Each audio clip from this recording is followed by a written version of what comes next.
Така. Анатолий Лифт. Бай, Анатолий Лифт.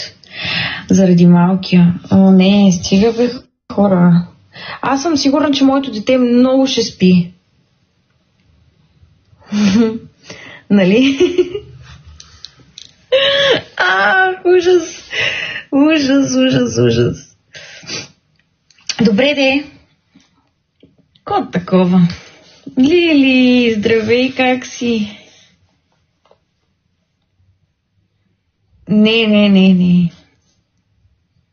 Аз казвам ви, аз съм изключително положително настроена, живота ще е прекрасен, детето ще спи страхотно, ще спи, примерно ще се буди 2 пъти на вечер само да хапне за по 20 минути. Това е, и ще спи 12 часа. О, видях Цвети. Цвети, какво става, Цвети? Гарантирам ви. Престанете бе, много сте черногледи, начи тук всичките. Всичко минава по-бързо от очакваното. Да, хубавото е, че аз не очаквам нищо, така че няма какво да ме изненада. Каквото е такова. Никол. Аз вече не съм в работен процес. Приключих, между другото, работа в петък. Вече спрях да работя официално. Сега аз вече съм в процес на очакване. Здрасти, Константина.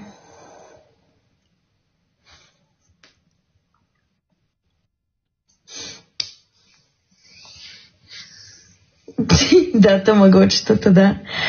Вече всеки момент, Никола, във всеки момент.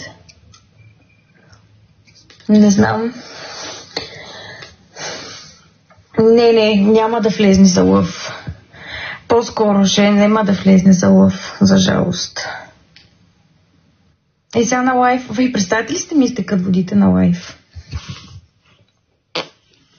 Чукам на дърво. Още малко да изкара, ама да, иначе ще е доста епично. Въпреки, че това вече съм го гледала. Гледах някакви как правят цезарово сечение на лайф. Аз това ти казвам, по-скоро ще. Някой да ще... Не, оставите го Панчев, кой някакви изследвания си прави, ми каза вчера. Ще ходи, т.е. за днеска. Да си ходи там. Да. Всеки момент... Истината е, че имам дата, но просто не искам да ви я казвам.